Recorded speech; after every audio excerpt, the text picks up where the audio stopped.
Selamat datang ke channel My FPL Bro untuk sebuah lagi video tentang FPL. Untuk video kali ini, kita nak lihat line up untuk game week 4 tanpa menggunakan wildcard. Jom kita tengok.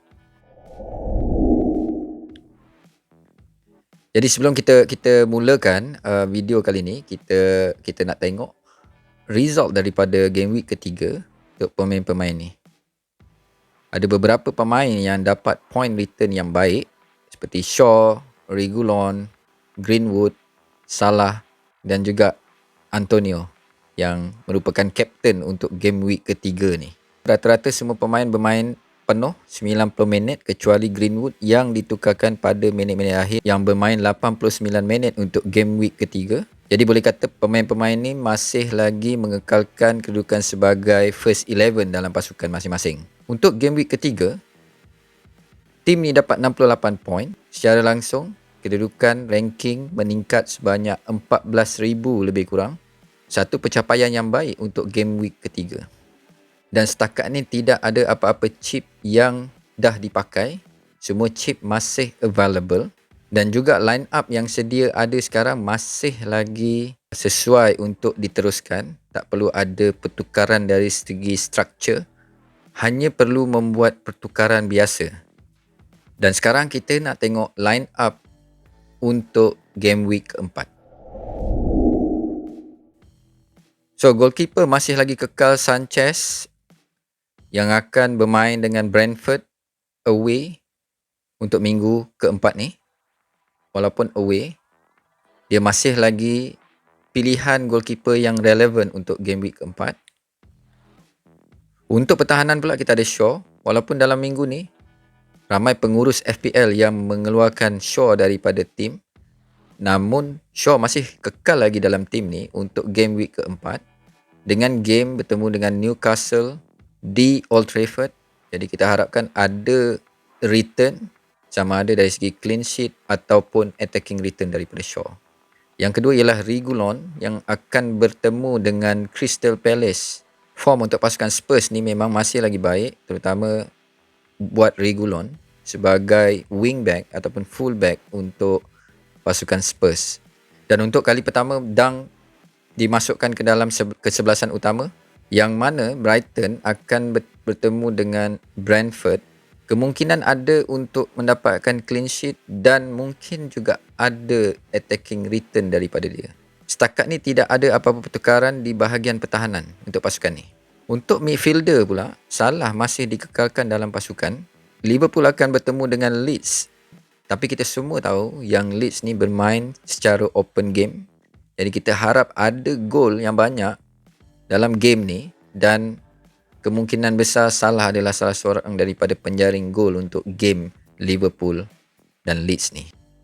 Untuk pertukaran kita yang pertama, Jota dimasukkan ke dalam pasukan menggantikan Bruno Fernandes untuk game week keempat ini.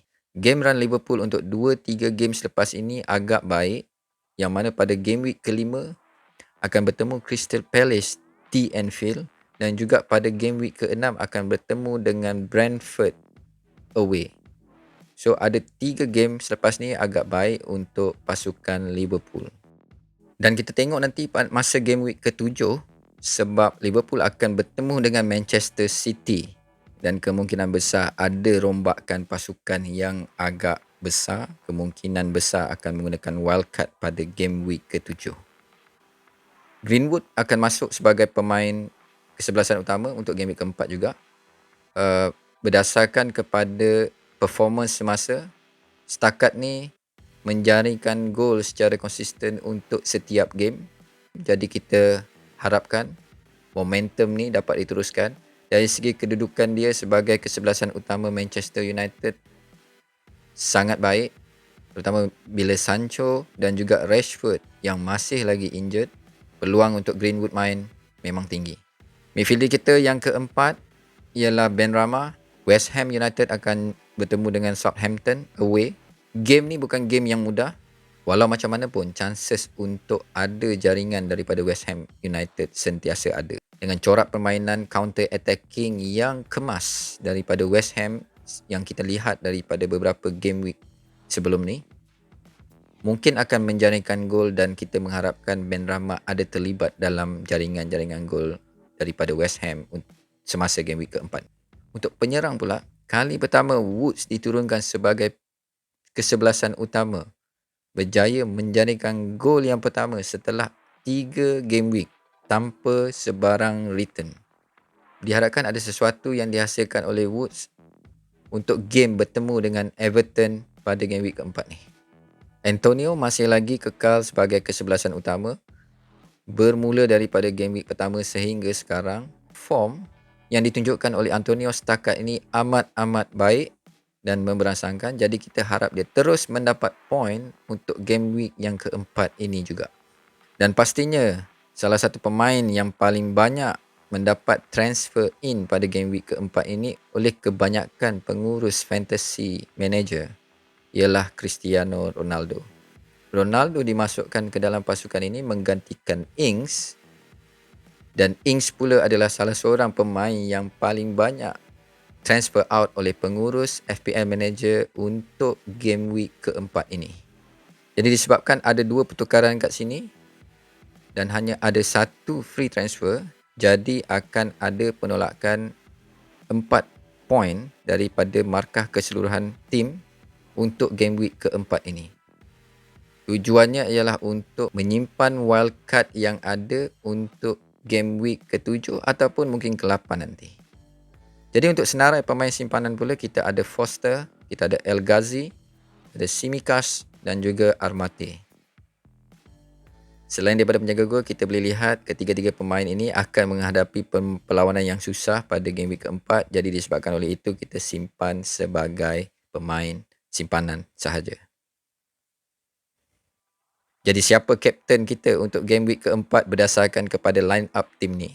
Kapten yang dipilih untuk game week keempat ni ialah Cristiano Ronaldo dan vice captain kepada Mohamed Salah. Walaupun Salah mempunyai peluang yang lebih tinggi untuk mendapat return pada game week keempat, tetapi ini adalah satu risiko yang diambil berdasarkan kepada kebolehan Ronaldo sendiri. Kebolehan dia menjaringkan gol, kemungkinan besar dia akan mengambil penalti sekiranya ada untuk Manchester United. Jadi itu dia senarai line up untuk game week keempat ni. Mungkin ada pemain yang injured dalam masa 2-3 hari ni, kita tak tahu. Mungkin ada yang di kuarantin. Setakat ni kesebelasan utama dan juga pemain simpanan untuk pasukan ni, semuanya mungkin akan bermain tanpa ada apa-apa halangan kecuali daripada segi kecederaan yang mungkin berlaku dalam masa 2-3 hari ini semasa latihan.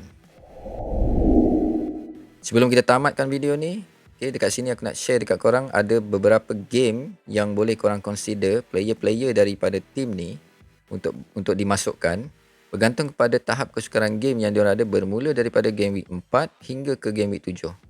So senarai daripada sini yang paling baik sekali dari segi perlawanan ialah Wolves, Yang kedua Arsenal, Everton, Leeds dan Watford. Ada beberapa pemain daripada Wolves yang korang mungkin boleh consider. Contohnya macam goalkeeper dia Sa, ataupun pertahanan Semedo, ataupun Traore, ataupun daripada Everton korang boleh ambil DCL, Dominic Calvert-Lewin ataupun Gray. Gray adalah salah seorang daripada pemain yang paling banyak transfer in by pengurus FPL manager pada minggu ni. Dan juga Leeds ada beberapa orang pemain yang menarik seperti Melia untuk goalkeeper, mungkin Bamford dan juga Raphinha. Apapun line up ini bergantung kepada perubahan akhir nanti. Jadi kita akan tengok perkembangan semasa apa yang berlaku sepanjang 2-3 hari ini sebelum game week keempat bermula. Okey, itu saja untuk video pada kali ini. Sekiranya ada komen atau apa-apa pandangan atau cadangan, sila isi di ruangan komen dan saya akan respon secepat yang mungkin. Pada siapa yang tengok video ni tapi masih belum subscribe, tolong subscribe kerana dia percuma saja. Ia banyak membantu untuk perkembangan channel ini pada masa akan datang. Diharapkan apa yang disampaikan pada hari ini dapat memberi sedikit maklumat, mungkin boleh membantu membuat keputusan dan mungkin boleh memberi sedikit idea kepada korang semua. Itu saja untuk kali ini. Terima kasih.